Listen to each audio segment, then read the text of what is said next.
He was a man who always show that he know himself. Until when this, as I show you say, he make a switch. Even at this last lap here, he really make a switch. Oh yeah, God save the African king. Anyone have anything to say before this just judge? Come say it now and say it like you're glad, and not like you're mad. For this judge have no mercy in this time. Court's in session. Silence in the court. The court's in session. So if you get afraid of the dopey come for so it go. I was in close confrontation with the devils. I could see them face to face. I see them feed upon their brother's flesh, like the fowls of the air feed upon the dead meat of the earth.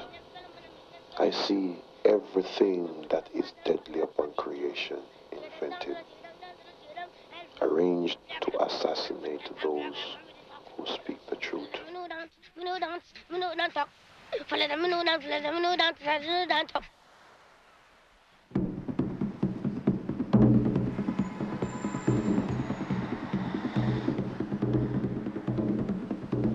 This business has a long reputation of like guys who are bad, and sometimes they like to hang on to artists. I spoke to him after the thing happened, you know. I said, why you kill Peter, man? And, you know, at the jail. And he says, like, you know, I don't kill Peter, man. Peter give me the bed I sleep on. The shoes I have on is Peter bike. This is how I kill Peter. Well, my dad know what kind of a character he was. Because a man that spent 13 years in prison for killing cops. That's not an easy guy. He bought you some things when he came out of jail? What did he buy you? Well, a bed. But still, there's a lot of people who said that you and Peter come from the same part of the ghetto and you would have known him way back. Yes, I know Peter from my little bit boy. Oh, really? We move like brother. We are brothers. I have no knowledge about it. I have no knowledge whatsoever. I have no knowledge about this incident. We don't know about it. We don't know. When I do that, I'm astonished. Well, you said him tell you that he wasn't there. Well, if he wasn't there, I never get shot. Man, they didn't have on mask that night. And it seemed that they came on a robbery, but I noticed keenly they didn't really took anything from the place, you know? That made me have to wonder if it was really robbery they came on, you know? The guy let him in as a friend, Michael, because Michael knew him as Peter's friend. I see them pulling guns off them side, you know? And they put the gun at my neck and told me to go upstairs. So we went upstairs, entered the living room where Peter and Marlene and Santa and Doc was there watching television. I saw Michael coming upstairs with his eye tear open. Then I started looking behind Michael, you know. I noticed I see 3 other men coming behind him. So when I looked, I saw them pull 3 guns and turn to us and said to us to belly eat him. So all we did was to do what they said, and we all went down and bellied. But at first, I thought it was a joke. You know, I thought it was a joke because, I mean, you know, we have friends, you know, sometimes who play around sometimes, and, you know. Well, at first, I was shocked. First thing come to my mind, I thought it was policemen, judging how they looked, you know, how they dressed, and they were smooth and clean cut and, you know, no ghetto looking rough business. Even when everybody was laying down, I was still sitting up, you know. And then when one of the guys came to me and said, hey, Jed, you go down to, you know. I just started praying. And Lepo started asking about money. Marlene was the first one to reply. Immediately, he said she must shut up her mouth, because she was the cause of all this. Here, the spot of that night. You can see right here, the blood stain. This is Doc Brown's blood stain. Over here, here you can see another stain, which is Peter's blood stain from that night. It was an eerie feeling. The house just looked, I don't know, I guess you call it woman's whatever, intuition. But I said to him, after he knocked 2 times and there's no response, and I heard Marlene's voice. We couldn't figure out exactly what she was saying. Telling him to run. Don't come.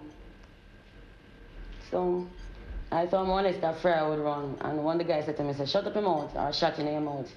And him run downstairs.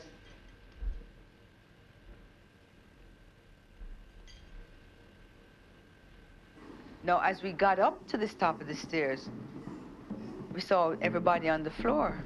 And there's these 2 guys walking around with guns. And he started looking around in the kitchen and he discovered a machete.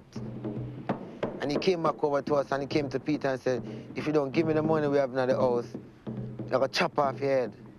And he went up to Peter and raised his hand to chop off, and it's like Marlene jumped up and jumped before him. I said, you can't chop off my man's head. One of the guys, would say to Peter that it's tonight he went dead. You could have seen them man like them really high or boost up on some drugs or something, If you looked up and say, put your head down where you look up for it. Like I said, I got gun-butted, just trying to see what was happening to Freya.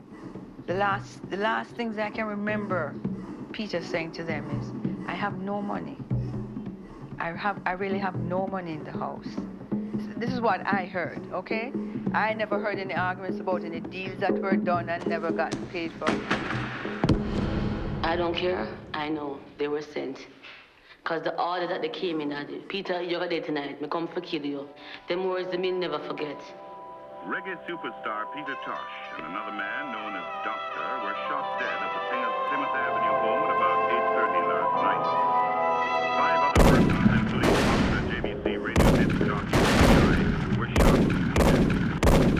According to the PIC, 3 gunmen found motorcycles went to Tosh's residence and demanded money. Tosh and his guests were shot when they refused to comply with the demand. The gunmen escaped.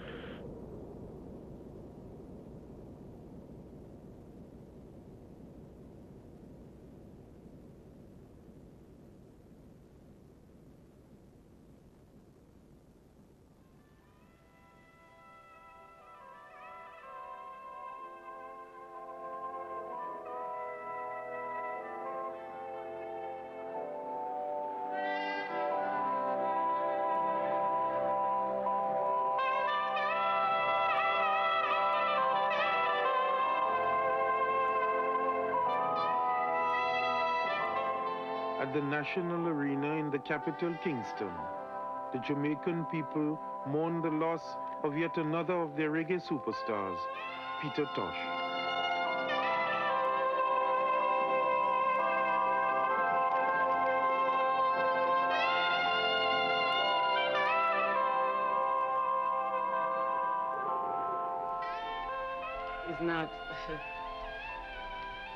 It's not something that you can ever erase out of your mind.